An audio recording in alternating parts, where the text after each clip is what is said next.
Et notre invité, c'est Sylvain Dehoise, docteur Sylvain Dehoise. Bienvenue Merci, sur ce bonjour. plateau de Grand Lille TV. Vous êtes oncologue, vous êtes radiothérapeute à la clinique Dubois à Lille. La clinique Dubois qui fait partie du réseau HPM, hôpital privé métropole. Et vous êtes sur ce plateau pour nous parler d'une alternative à la radiothérapie, notamment dans les cas de cancer du sein.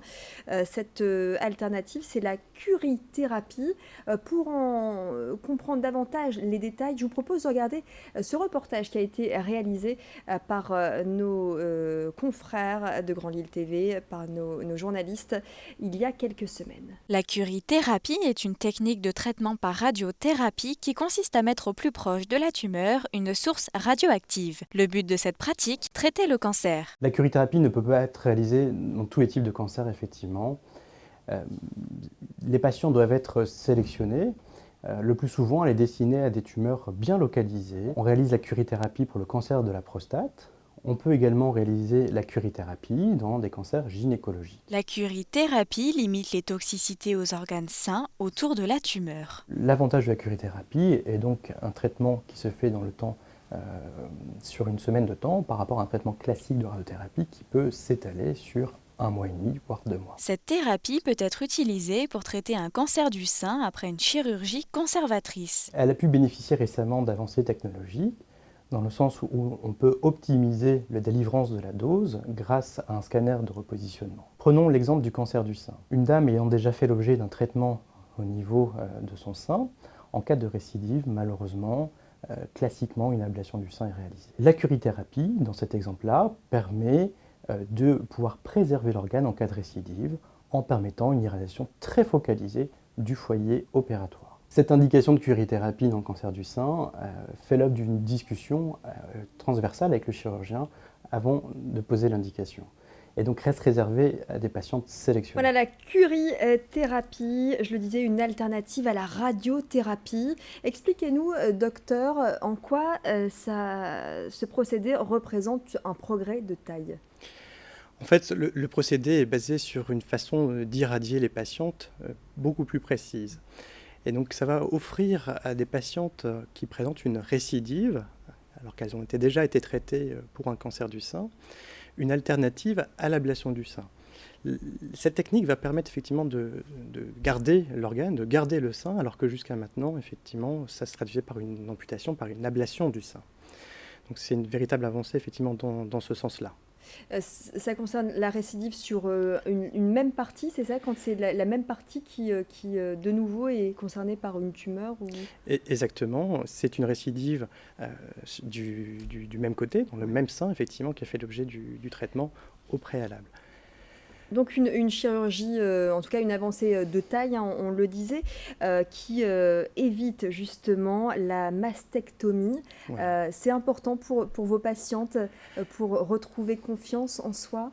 Alors, l'impact de la mastectomie, de l'ablation du sein, est important sur l'image corporelle, l'image que peut avoir la patiente sur son corps, son bien-être.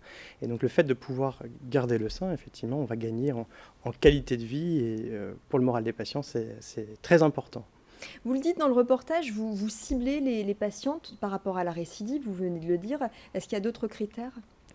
Alors effectivement, il faut que la récidive soit localisée de petite taille. Cette technique n'est pas accessible à toutes les patientes. Ce traitement fait l'objet d'une réflexion en équipe multidisciplinaire avec le chirurgien, une concertation d'équipe.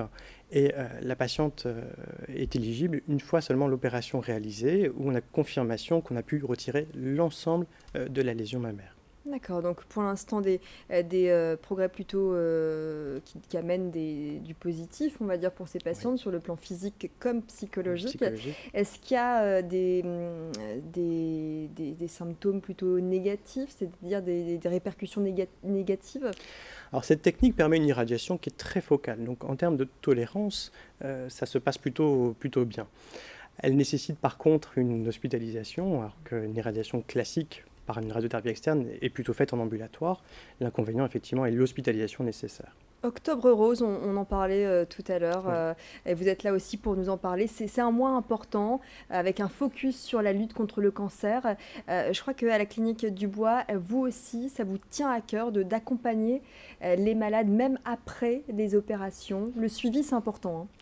En effet, effectivement, on n'est plus dans la prise en charge du cancer seulement sur un acte technique. On est vraiment là pour accompagner les patients, les prendre dans leur globalité, tant du point de vue social que psychologique, sur l'image corporelle. Et c'est dans ce sens-là aussi on a voulu créer une école du cancer en quelque sorte. Permettre de redonner une autonomie à ces patientes, pouvoir retourner vers une vie normale après cette étape difficile de la vie.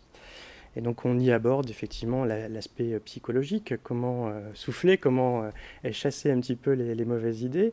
L'aspect social, comment je vais faire pour reprendre mon travail après cet accident de parcours. Et puis le versant physique, la place de l'activité physique, de l'alimentation, après la prise en charge du cancer. Très bien, merci beaucoup, docteur Sylvain Deoise, de nous avoir dit plus sur la curithérapie et sur ce suivi qui vous tient à cœur auprès des patients. Merci beaucoup, à très bientôt. Merci de m'avoir invité, au revoir.